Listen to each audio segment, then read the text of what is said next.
I'm called to be. But I think if you look across the country where systems have failed and failed consistently, it's where they've had turnover that was a result of a person at the top being fired every time you had a tragic incident. I think this group really does need to look at that. I'm not saying that requires legislation, but I think it behooves us to say and for you to know that continual turnover in this job is not the way you get to the best system in the world. It is hard on staff. They will tell you, if you talk to them, that they don't feel that they know from one day to the next what the approach that they're going to be using will be. And it's because everybody comes with a little bit different approach to this. I'm looking at Ron Scroggy back in the back. Ron sat in my seat previously. I know and respect Ron. Ron had a little bit different approach than what I'm taking.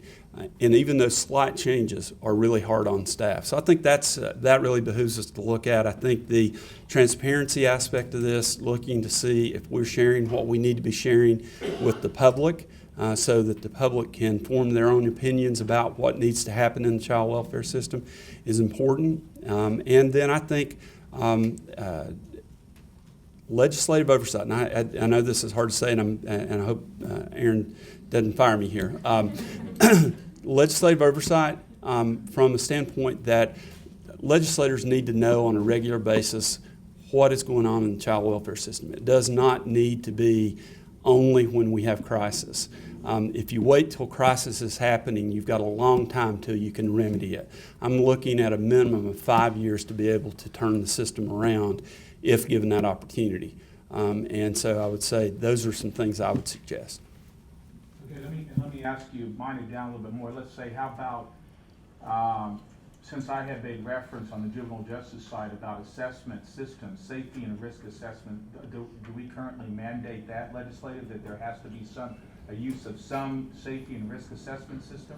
I think most of that is left to the department currently. I would not suggest that you mandate a specific system, right. But I would suggest that there be broad expectations of what a child welfare system would look like.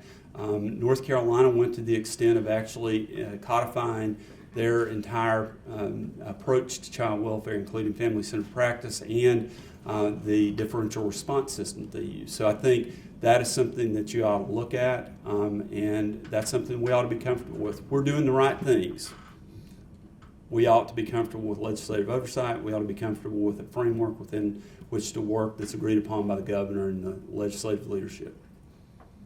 Thank you. We can call on you from the committee to get some, like you mentioned North Carolina, you know, we're not necessarily going to know where to go, but sure, you will know where to go. I will be able to point you in the right direction, give you national folks that can tell you what to look at. I'd be glad to do that. And I think my contact information is on the next page.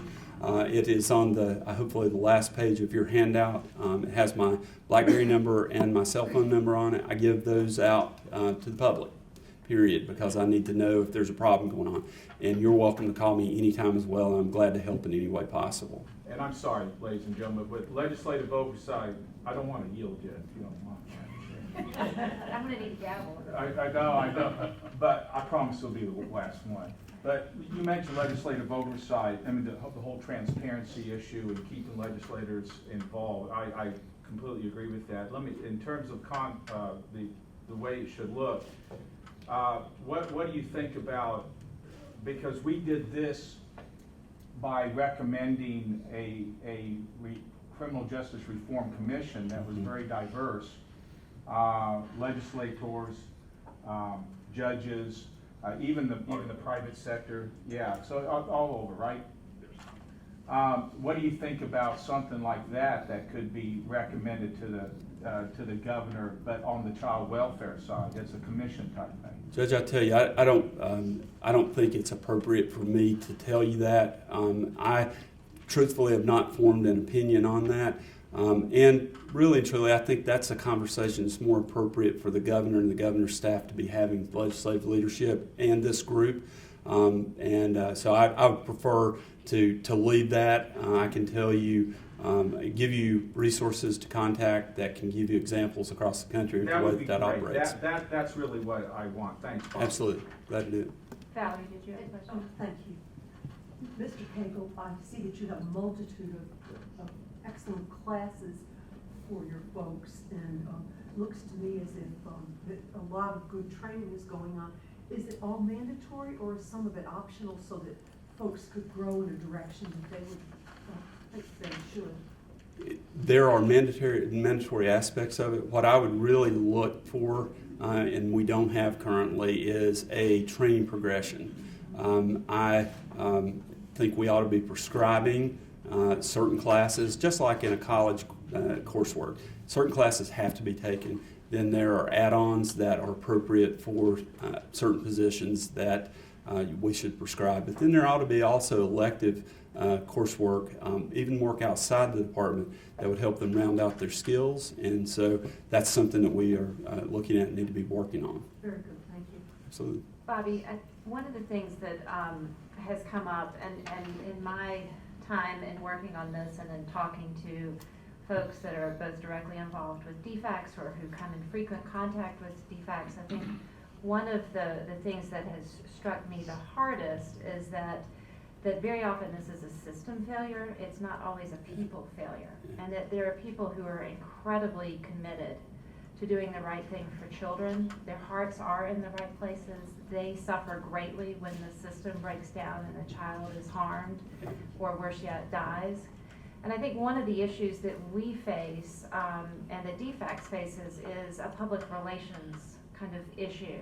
And how do we repair and rebuild trust? I think transparency is one step in that, but I would be interested in getting this commission's feedback with you present about what you need to help restore confidence from the public side about the work you do, how complex it is, all the issues facing you.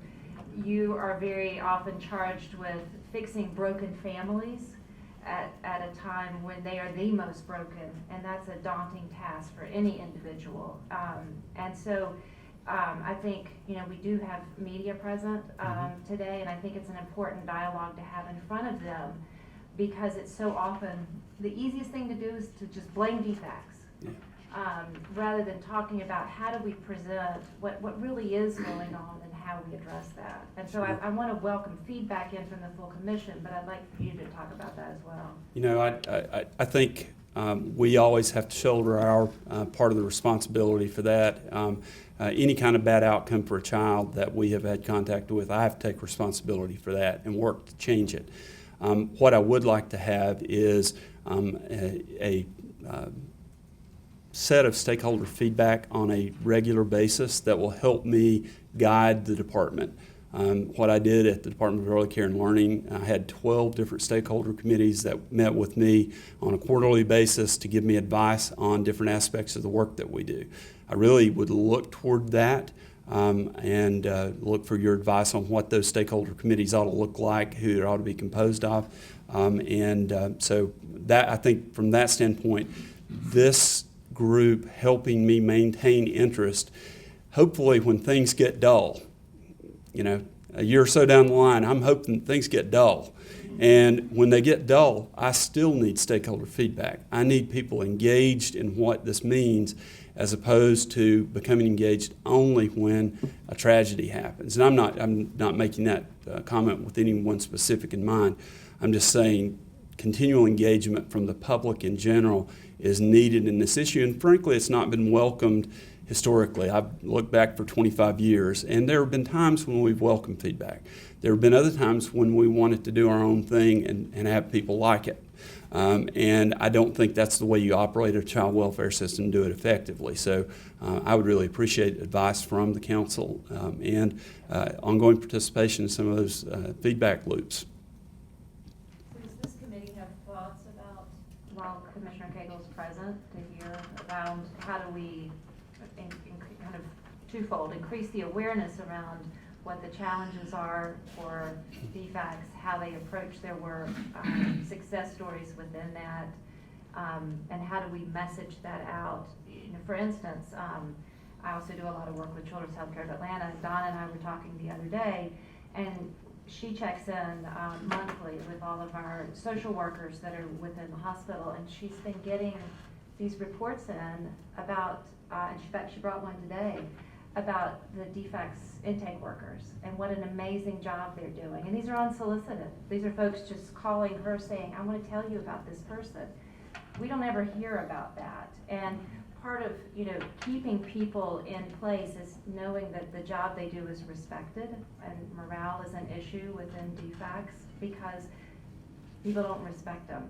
So, I would like for what you please offer some feedback about what you think that we could do as a commission, what you could, Melissa, do you have thoughts? Well, just because I emphatically support this. So for a long time, this has been sort of my personal platform on this too, which is that the most transformative thing I think we can do for this system is to have a PR relations or public relations type focus and think about restoring the confidence of the public in this system as one of our overarching goals. And I think for me that comes from a couple of different places, but letting the field know that there's still nobility in this work is going to help that workforce development plan, right? It's going to attract your graduates to the field, et cetera. And then that in and of itself is reinforcing of the other goals.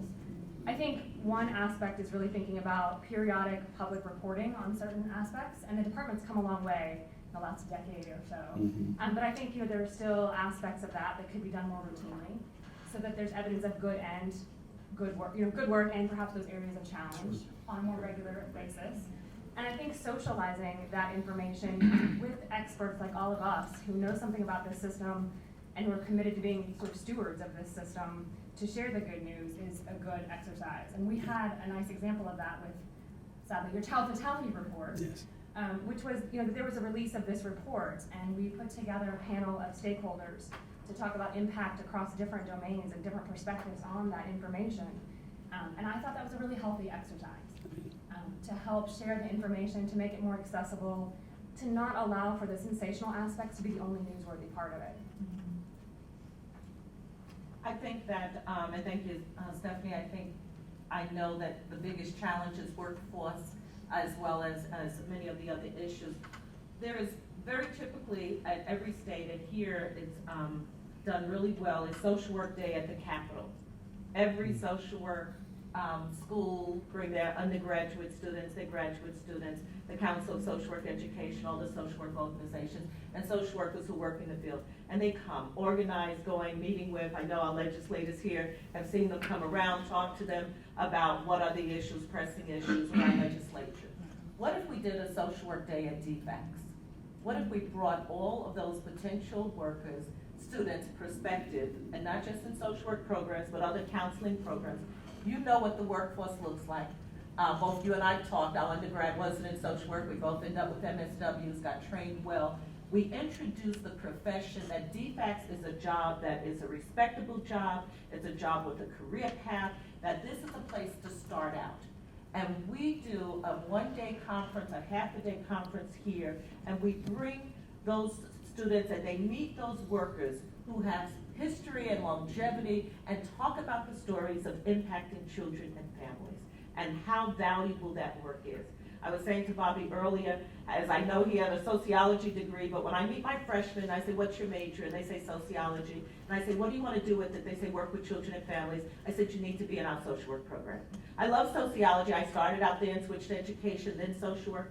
But they need to know that there's a profession for working with children and families. And DFACS in this state needs you. Yes. And so we could organize a wonderful opportunity to celebrate the professions that really are the pipeline to careers, and see it as a career path. And that's what I hear Bobby and others as we talk about this. The return of Title IV is critical because we have many workers who, with the appropriate social work training and the education, everything about Title IV was successful. It was cut for budget reasons. We have to bring that back so that we're training existing workforce so that they have their bachelor's, get their master's, and they become the supervisors to train this next group of those 23, 22-year-olds who all they want to do is hold a child, help a family, and then they're overwhelmed with the bureaucracy. Yeah. But we have to make this job appealing. We have to make the work valuable. and we have to help young people, and not